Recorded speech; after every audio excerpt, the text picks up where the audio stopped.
The Discovery and First Contact. The Deep Space Monitoring Station nestled in the lunar crater Daedalus hummed with the steady sounds of machinery. Dr. Olivia Martinez stared at the anomalous reading on her screen, her dark eyes reflecting the blue glow of the monitor. After 15 years as the lead astronomer at Lunar Observatory Alpha, she had seen her share of cosmic phenomena, but nothing like this. Director Patel, she called, her voice steady despite her racing heart. You need to see this. Raj Patel, the observatory's director, moved across the room with the practiced ease of someone who had spent decades in low gravity. His silver-streaked hair caught the overhead lights as he leaned over Olivia's console. What am I looking at, Dr. Martinez? An object at the edge of our solar system, Olivia said, enhancing the image. It appeared suddenly no approach trajectory. It's massive, nearly one-fifth the size of our moon. Patel's eyes widened. That's impossible, something that size can't just appear. Olivia tapped her screen, bringing up more data. It's not emitting any heat signature or radiation, it's just there and it's perfectly symmetrical. This isn't natural, director. Within hours, the discovery was classified at the highest levels. Within days, the United Nations Space Coalition had assembled an expedition team. Commander Devon Rhodes, veteran of 3 Mars missions, was selected to lead. His second-in-command, Lieutenant Mackenzie Harper, had a reputation for thinking outside the box, a quality they would desperately need. The exploration vessel Prometheus departed from the International Lunar Base 7 days after the discovery. Besides Rhodes and Harper, the team included Dr. Olivia Martinez, the discoverer, engineer Hiroshi Tanaka, the best systems specialist in the coalition, and medical officer Dr. Nalan Chen, who specialized in xenobiology, a field that had been largely theoretical until now. Approaching target, Rhodes announced as the Prometheus slowed. Through the main viewport, they all saw it for the first time. The object was smooth and dark gray, shaped like an elongated hexagon with perfectly straight edges. It had no visible windows, no obvious propulsion system, just an enormous shape floating silently in the void. No signs of active systems, Tanaka reported, studying his readings. But there's a faint energy signature coming from within, incredibly efficient whatever it is. It's been out here for who knows how long, yet it still has power. This is definitely not natural, Harper said, her voice hushed with awe. Someone built this, someone not human. There appears to be an indentation on the starboard side, Olivia pointed. Could be an entry point. Rhodes made the decision to dock there. The Prometheus approached cautiously, maneuvering alongside the colossal structure. As they neared, the indentation began to change, parts of the hull reconfiguring to create what unmistakably looked like a docking port. It's responding to our presence, Tanaka said, alarmed. The ship is still active. Hold position, Rhodes ordered. But the Prometheus continued to move forward as if pulled by an unseen force. I've lost control of our thrusters, Harper reported, frantically working her console. It's bringing us in. The docking was flawless, the connection between the vessels sealed without any action from the crew. Rhodes ordered everyone into environmental suits before attempting entry. Safety protocols dictated they treat the atmosphere as hostile until proven otherwise. The entry point opened without resistance, revealing a corridor lit by strips of soft blue light that activated as they stepped inside. The air, according to their instruments, was breathable, a nitrogen-oxygen mix similar to Earth's. How is this possible? Dr. Chen wondered aloud. This ship must be ancient, yet everything works perfectly. The corridors were wide and tall with smooth walls covered in strange symbols. Some appeared to be writing, while others resembled star charts. One symbol appeared more frequently than others, 3 vertical lines with a circle around them. Class 111, Engineer Tanaka said suddenly, stopping in his tracks. What? Rhodes turned to him. Tanaka pointed at the recurring symbol. That's what it means. This is a Class 111 vessel. How could you possibly know that? Olivia asked. Tanaka shook his head, clearly confused by his own knowledge. I don't know, it just came to me.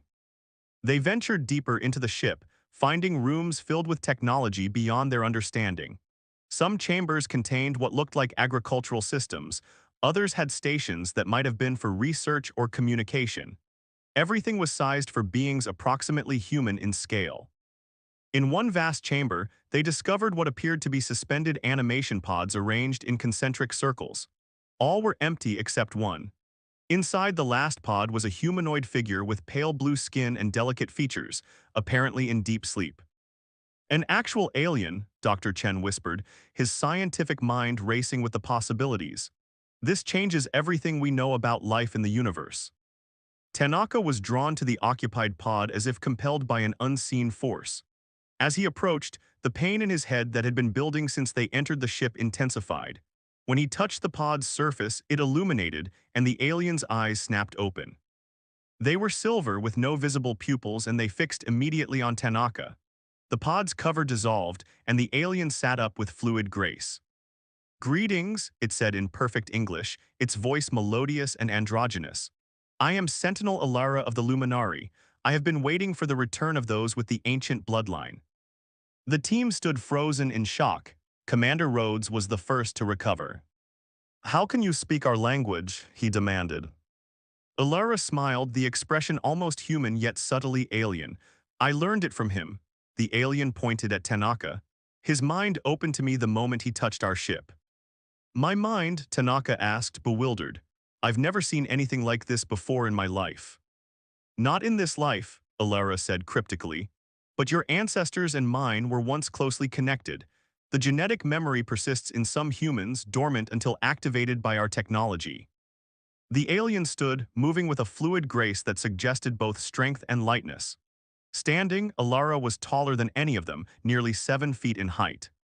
"This vessel is called the Starseed," Alara explained.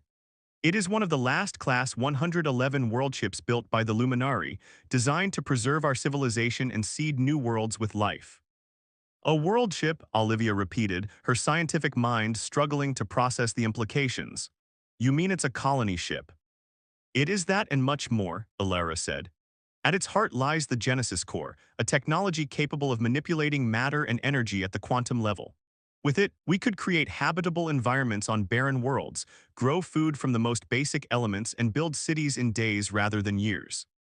A sudden alarm blared from Rhodes' communicator. The connection to Earth had been spotty since they entered the ship, but now a message came through clearly. Patel's voice was tense with urgency.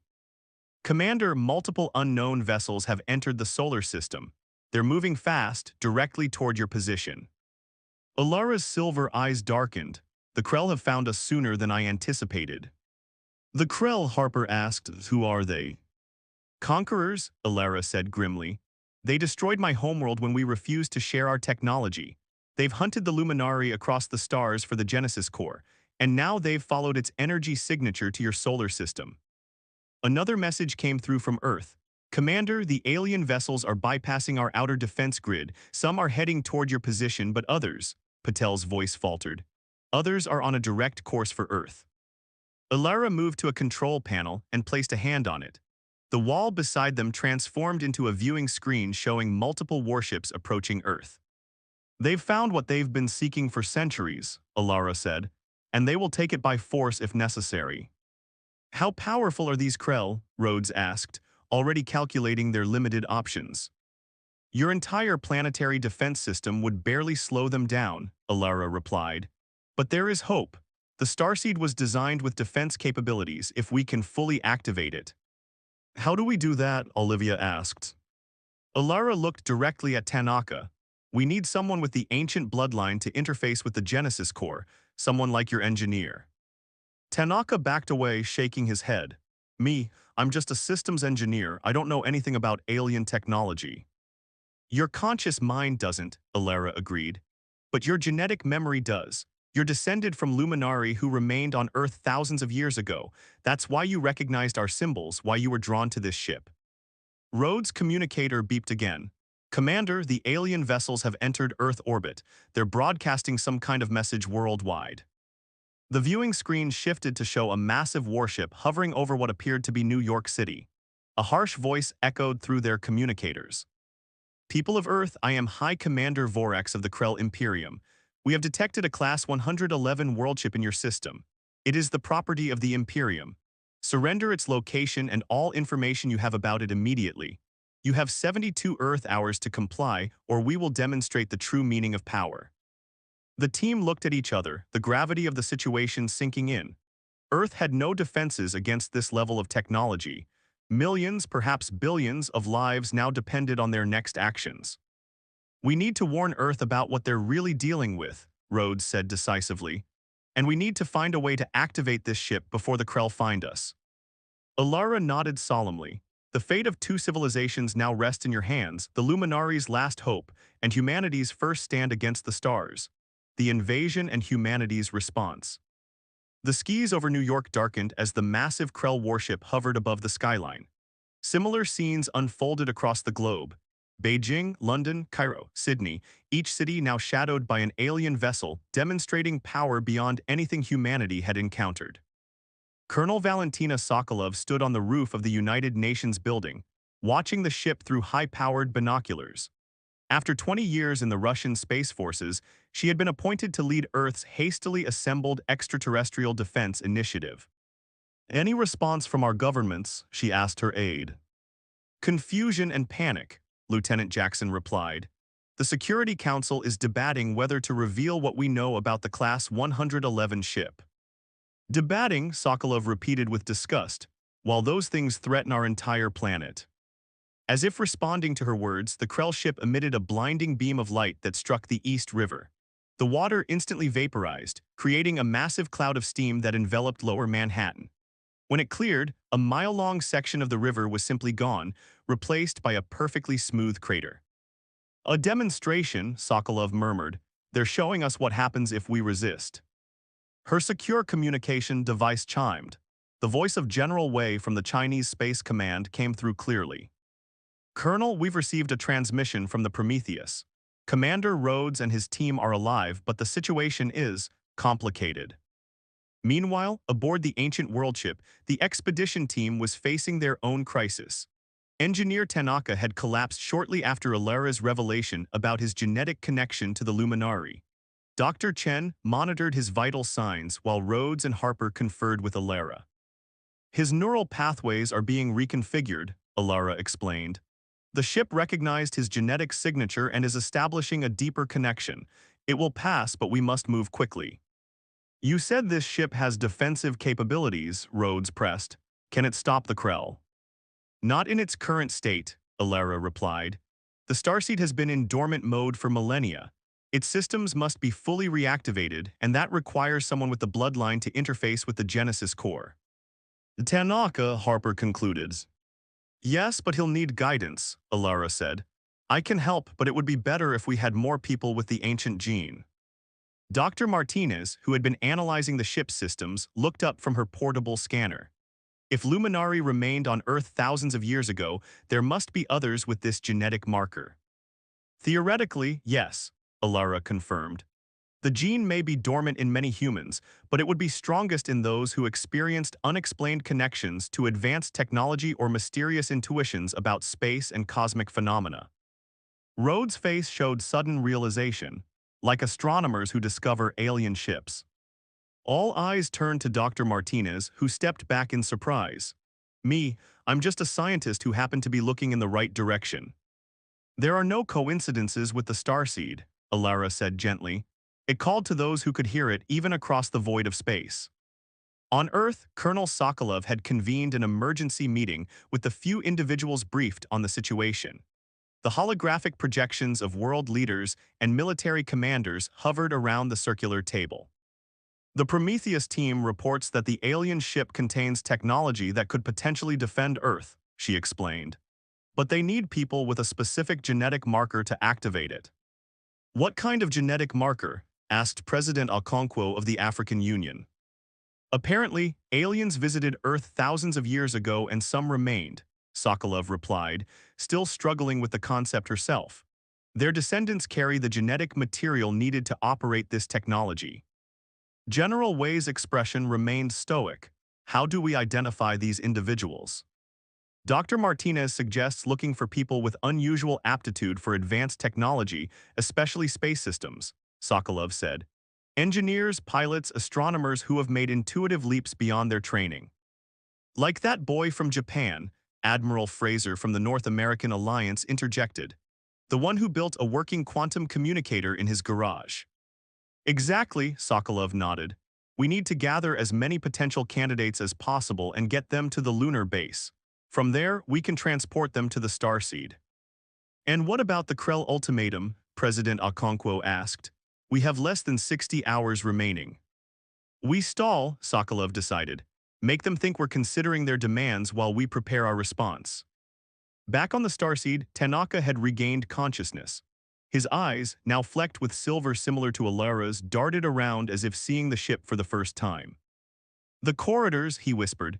They're conduits for the ship's neural network, and the symbols, they're not just language, they're command codes. The awakening has begun, Alara said with visible relief. His ancestral memory is integrating with his conscious mind. Dr. Chen helped Tanaka sit up. How do you feel, Hiroshi? Like I've been blind my whole life and can suddenly see, Tanaka replied. I understand things I shouldn't possibly know, the ship's systems, its purpose, its power. Rhodes knelt beside him. Can you activate the defenses we need to protect Earth? Not alone, Tanaka shook his head. The core requires multiple bloodline carriers to achieve full activation. It's a safeguard to prevent any single individual from wielding too much power. A proximity alert sounded throughout the ship. Harper rushed to a control panel, which now responded to her touch as if the ship recognized her as well. Krell vessels approaching, she reported. 3 warships on intercept course. They must have detected our energy signature when we started activating systems, Alara said. We need to move the starseed. Move it where? Dr. Martinez asked. To Earth, Alara replied. It's our best chance to defend your world and gather more bloodline carriers. Tanaka stood shakily, supported by Dr. Chen. I can initiate the primary drive system, but navigating safely will require more skill than I currently possess. Then we'll help, Harper said, stepping forward. Just tell us what to do. On Earth, the first candidates with potential luminary genes had been gathered. 16-year-old Takashi Yamamoto, the quantum communicator prodigy, sat nervously in a military transport alongside Dr. Prisha Kapoor, whose theoretical work on non-local particle interactions had revolutionized physics. They were joined by Flight Commander Benjamin Ojuwale, known for his almost supernatural ability to pilot experimental spacecraft, and 5 others identified by the hastily assembled genetic screening program. So we're all part alien, Takashi asked, breaking the tense silence. That's actually pretty cool. If it helps us survive, I'll gladly claim extraterrestrial ancestry, Dr. Kapoor replied with a tight smile. Colonel Sokolov entered the transport bay, her expression grim. The Krell have detected activity at the starseed's location. They've dispatched vessels to intercept, but we've also received word that the Prometheus team is attempting to bring the ship to Earth. They're bringing an alien world ship into Earth orbit, Commander Ojuwale asked incredulously. Won't that just provoke the Krell further? According to Alara, the alien they found aboard, it's our only chance, Sokolov explained. The ship possesses defensive capabilities that could protect Earth, but it needs people with the Luminary genetic marker to fully activate it. People like you. The massive starseed had begun to move, its ancient engines awakening after millennia of dormancy. Inside the main control chamber, Tanaka worked feverishly at what appeared to be the navigation console, his fingers moving with newfound confidence. The Krell vessels are closing, Harper reported, weapons hot. Can we outrun them? Rhodes asked. Not at our current power levels, Tanaka replied. We need to reach the jump point beyond Mars orbit. Jump point? Dr. Chen questioned. The starseed can create temporary wormholes for faster-than-light travel, Alara explained. But it requires significant energy, which we must conserve for the defensive systems. A violent shudder ran through the ship as the first Krell energy weapon struck their outer hull. Shields holding at 82%, Martinez called out, somehow knowing how to read the alien displays. But they won't last against sustained fire. I have an idea, Harper said suddenly. Tanaka, can we use the gravity wells of the planets to accelerate, like a slingshot maneuver around Mars? Tanaka's eyes widened. Yes, the ship's mass displacement field would amplify the effect exponentially. It might give us the speed we need without draining our power reserves. Another hit rocked the ship. Shields at 65%, Martinez reported. We need to decide now. Rhodes looked to Alara, who nodded her approval. Do it, he ordered. The starseed changed course, heading directly toward the red planet. The Krell ships followed, continuing their assault. As they approached Mars, the world-ship systems registered the increasing gravitational pull. Activating mass displacement field, Tanaka announced, his voice steady despite the sweat beading on his forehead. Everyone brace yourselves, this will be intense. The starseed skimmed the upper atmosphere of Mars, the planet's gravity seizing the massive ship. For a moment, it felt as if they would crash, but then the displacement field engaged. The world ship accelerated violently, shooting away from Mars like a stone from a slingshot, but exponentially faster. The maneuver caught the Krell vessels by surprise. Two managed to adjust their course, but the third misjudged the gravitational forces and was pulled into Mars' atmosphere, where it tumbled out of control. It worked, Harper exclaimed. We've gained enough speed to reach Earth before them. And reduced their pursuit to 2 ships, Rhodes added with grim satisfaction. Meanwhile, Earth's governments had made their decision. In a globally broadcast address, the United Nations Secretary-General stood before the world's population. Citizens of Earth, we face an unprecedented threat from an alien force known as the Krell. They demand we surrender a vessel of immense technological significance which they claim as their property. We have learned that this vessel may contain the means to defend our world. Therefore, we will not surrender. We will stand united against this threat, for the first time not as separate nations but as one planet, as humanity. The response from the Krell was immediate. In cities around the world, their warships released smaller vessels that began systematically destroying military installations and power infrastructure. Millions fled urban centers as the alien attackers demonstrated their superior firepower. But hope approached from the depths of space. The starseed, now visible as a new star in Earth's sky, grew larger by the hour. Aboard the lunar base, Colonel Sokolov watched its approach through the observatory dome. The candidates are ready for transport, Lieutenant Jackson reported. Transport vessels standing by. What's the status of the Krell attack? Sokolov asked. They're focusing on military targets and infrastructure, Jackson replied. Minimal civilian casualties so far, almost as if they're being careful not to damage the planet too much. Because they want it intact, Sokolov realized. Once they have the starseed's technology, Earth becomes their next conquest. The world ship entered Earth orbit, its massive form dwarfing the International Space Station as it passed. The Krell vessels in orbit immediately changed their attack pattern, redirecting their focus toward the ancient vessel. Launch the transports, Sokolov ordered. Get our people to that ship now. 3 transport vessels departed the lunar base, racing toward the starseed while trying to avoid the Krell attacks. 2 made it safely. The third was struck by enemy fire and spiraled off course. Inside the starseed's main chamber, Rhodes and his team greeted the new arrivals. Takashi stared in wonder at the alien technology surrounding them, while Dr. Kapoor immediately began questioning Alara about the ship's scientific principles. We don't have time for a full briefing, Rhodes interrupted. The Krell forces are converging on our position. We need to activate the ship's defensive systems now. Alara led the group deeper into the ship, to a vast spherical chamber at its very heart. In the center floated a pulsating blue-white sphere about 3 meters in diameter. The Genesis Core, Alara announced. The source of all the starseed's power and the technology the Krell have hunted for centuries. Tanaka, now moving with the confidence of someone who belonged here, approached the core. It requires 7 carriers of the bloodline to fully activate. We have 8, Dr. Martinez said, counting. Tanaka, myself, Harper, Dr. Kapoor, Takashi, Commander Ojuwale, and the 2 pilots from the second transport. Perfect, Alara said. Please form a circle around the core. Place your hands on the pedestals. They did as instructed, each stepping up to one of the 7 pedestals arranged around the Genesis core. As their hands made contact, the pedestals illuminated with brilliant blue light. The core began to spin faster, pulsing with increasing intensity.